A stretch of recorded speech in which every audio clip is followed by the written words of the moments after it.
Talking less creates an aura of power. It makes you look larger than you actually are. To change yourself, to become fluid, to be something different, means you have to let go of the past. You have to let go of your ego. If you're always the same, if you're always doing the same, if you're always appearing the same, they're going to get bored with you and they're going to look for something else. So you have to be mysterious. You have to withdraw. You're a mystery to yourself. You don't know who you are. You have patterns of behavior and you're not even understanding that. You don't know why you're angry. You think you're angry because that person said something mean to you or did something wrong.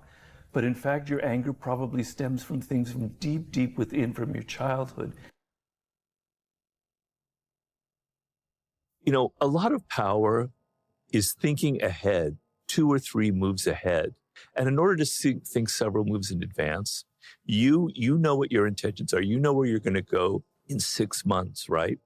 And so you have to have a vision of where you're headed, but you have to keep everybody else in the dark so that they can't predict what's happening next.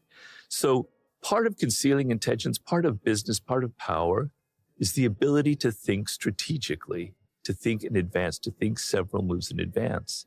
And that means having intentions, having moves that you've planned out, but you want to keep other people on their heels. They don't know where you're going to go next. You know, business is very matter of fact, but it's also pure psychology.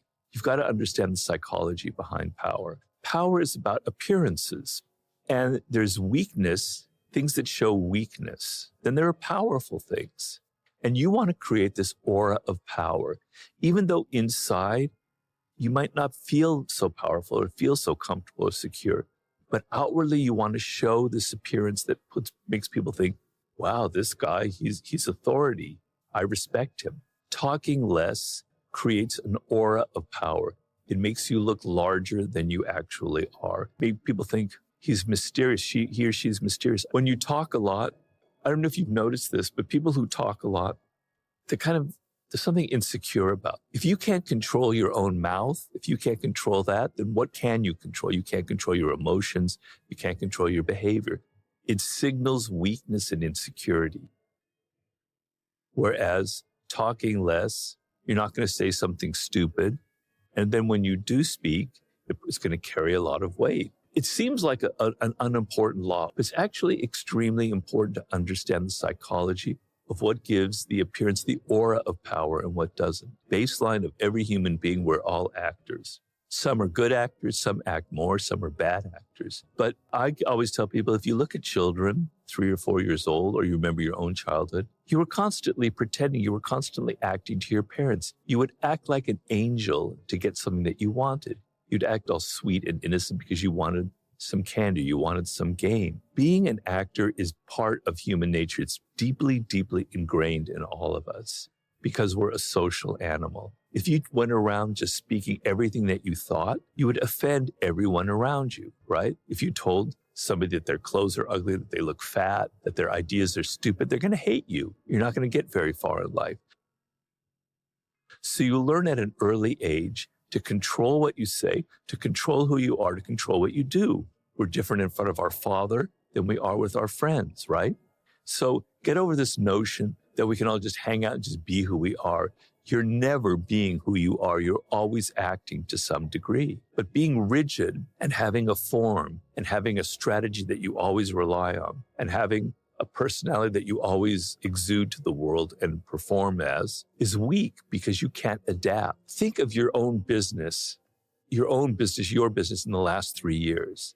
Can you begin to imagine all the incredible shifts that have occurred in just that time? To change yourself, to become fluid, to be something different, means you have to let go of the past. You have to let go of your ego. So that's a very important quality. Don't think of power as these are these set laws that I have to follow. It's got to be this way. It's got to be A or B or C. Open your mind up. Don't be so rigid about it. So sometimes you have to be consistent, right? That's your brand. If you're suddenly changing your brand every 6 months, people don't know who you are, don't know what it's about.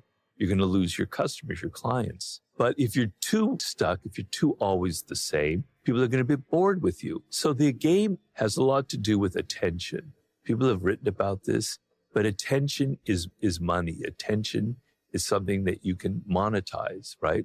Being able to get the attention in a world where you're competing with billions of other people out there, right? And so in order to gain people's attention, people get very bored, right? They get very bored very quickly if you're always the same, if you always have one note. If you're always the same, if you're always doing the same, if you're always appearing the same, they're going to get bored with you and they're going to look for something else. So you have to be mysterious. You have to withdraw.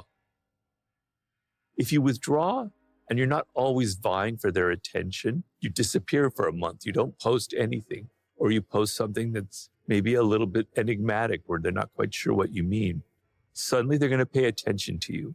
You have to know the game of absence and presence. Sometimes you have to be absent and sometimes you have to be present, okay? You have a dark side, I have a dark side. So we're all attracted to people who show a little bit of it, who show a little bit of that dark side, that little bit of controversy, who are not so predictable, who are not so sweet and angelic. So controversy is extremely powerful in the power game. So there are times when you need to apologize, and the apology has to be sincere, and it has to be not the usual thing where I don't know what came over me, that's not who I am, that just happened once. No, you acknowledge that you made a mistake, right? That you did something wrong, and you show genuine contrition, and then, show that your contrition, understand why people reacted against you, give it a little bit of time, and then come back, more or less the same image, but, understanding there are kind of guardrails here. That was a very powerful way of handling that kind of scandal. We are built to constantly compare ourselves to other people. We're always thinking of what the other person has and how we are in relation to them. Are we getting as much attention as that other person? It started off when we were children. Are we getting more attention than our siblings from our parents? So we're continually comparing ourselves in rank, in power, in status to the people around us.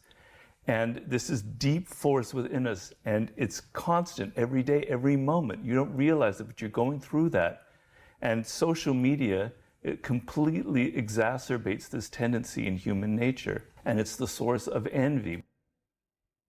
Another is the contagiousness of emotions, which is extremely powerful. We tend to think of ourselves as autonomous human beings, that we're independent, that I feel affection or anger or frustration on my own. We don't realize how deeply we are affected by the emotions of the people in a group. This is the viral effects. Emotions are extremely contagious. Before the invention of language, we humans had to be able to communicate to one another through just picking up the moods of other people. And if there was a threat to our group or our tribe, the ability to feel fear and anger together bonded us and helped us survive. But that doesn't serve much function in the world today, where viral emotions can be very dangerous. We see a lot of that on social media. That young people, for instance, levels of self-absorption and narcissism have been growing steadily since the 1970s.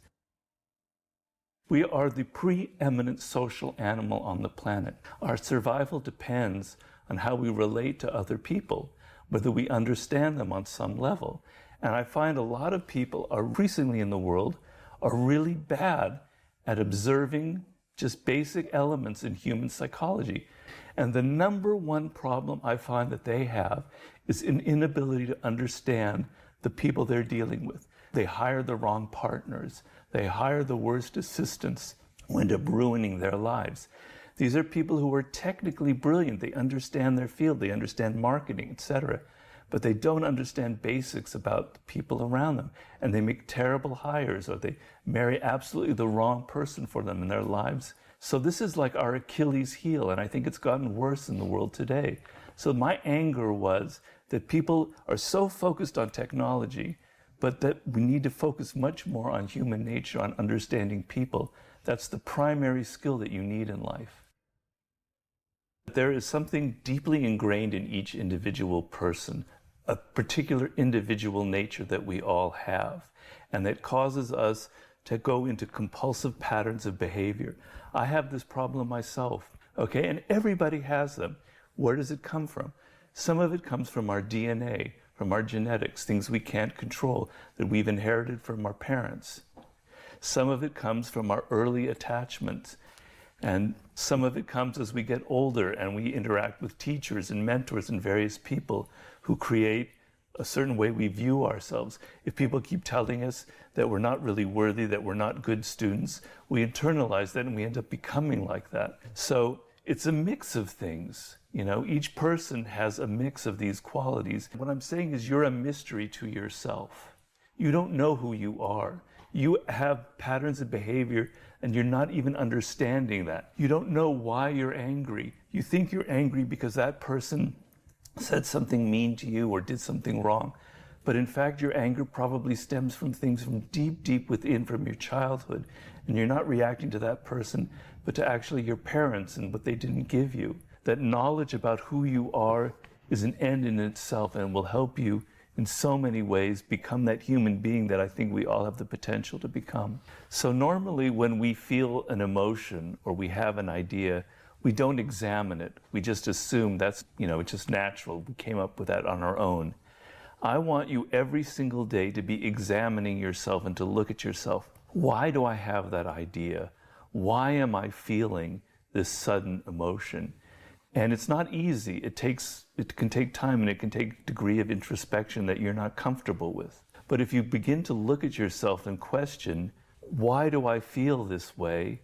And examine it and look at perhaps other sources of it, then you can begin this process of understanding instead of just simply accepting that you feel or have this certain idea.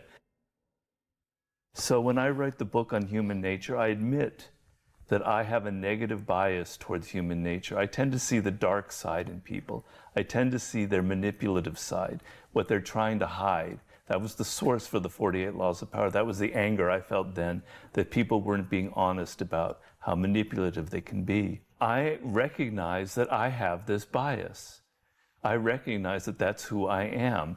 Instead of thinking that, well, I'm just brilliant and my ideas are always correct, I question it, and I question, is my negative bias towards human nature, is that reality, or is it just me? And maybe it's just me because of the way my parents are. My parents were kind of anxious and worried about a lot of things, and I internalized that, and maybe that gave me my negative view on people. So I question it, and I say, maybe it's not real. Maybe I need to read books that tell me the other side of the story. And there are plenty of books, that say that humans are great. So question yourself. Stop assuming that everything you do is so brilliant and smart and right. And imagine that maybe your ideas don't come from yourself. Maybe you're feeling some political anger or whatever comes from the fact that you're just assuming it from other people. You're following things on Facebook and you're getting swept up in some viral emotion. You want to think that you're completely independent and autonomous, but maybe you're not as independent as you think. So first of all, the first and most important thing that you have to do is to admit, it's almost like an AA thing, that you have a problem. If you go through life thinking you don't have a problem, that you know who you are, that your relationships with people are fine, that everything is hunky-dory, then you're never going to be able to even begin to go into the process. So admit you have a problem. Admit you don't understand the people you deal with. Even your spouse or your children, they're mysteries to you. You don't really know what they're thinking. So admit that first. When you admit that, now you're motivated to try and learn. But the first thing is, take your wife or your husband. If you say to yourself, I don't really understand them. I think I do. But a lot of the times when you think you understand them, you're just simply projecting onto them your own emotions. Step back and say, today, I'm going to observe her, let's just say from my point of view, in a different way than I normally do. And I'm going to look at her nonverbal communication because I'm a big believer in nonverbals. And today, I'm going to glean one truth about my wife or spouse or partner that I had never noticed before. And I'm going to try and see, perhaps get to the point where I can begin to understand her perspective. So if, for instance, there's an argument or a disagreement, here's another instance where you step back and you go, stop being so self-righteous and maybe try and take the step of understanding her point of view. So, so these are sort of baby steps that you take in life. You can use this in your office where you think you know your colleagues, but you don't know them, and they might be having thoughts about you that aren't very pleasant, that you don't want to confront. Step back and start observing them, observing their body language, seeing the subtext behind their words, seeing their patterns of behavior. So you want to see how somebody reacts to you when you meet them, when you come up to them, and how they react to other people. And notice that there's a great difference when they see you and suddenly they're very nervous around you or they're very excited. That will tell you a lot about yourself and about them.